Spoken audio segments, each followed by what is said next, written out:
Yine həsrət küləyi, yenə hicran küləyi, bu qədər dərd yaşadı, sıxır hər gün ürəyi.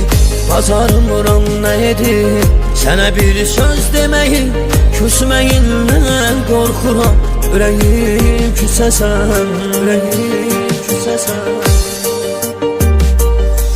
Niyə hər gün gedəsən, niyə hər gün gələsən, niyə bir gün eləsən, niyə bir gün beləsən, istəyirsən gedəsən, ürəyinlə siləsən, niyə bir gün eləsən, niyə bir gün beləsən, səni mənsiz öləsən.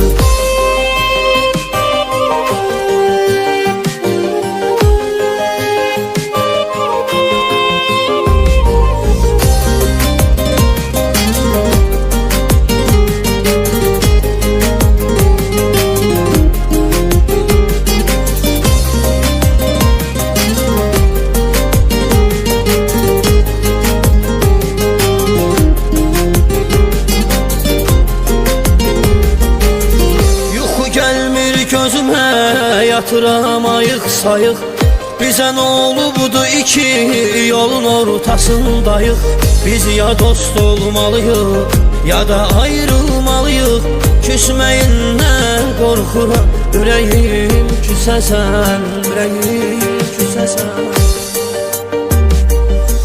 Niyə hər gün gedəsən, niyə hər gün gələsən, niyə bir gün eləsən, niyə bir gün beləsən, istəyirsən gedəsən, ürəyinlə siləsən, niyə bir gün eləsən, niyə bir gün beləsən, səni mənsiz öləsən.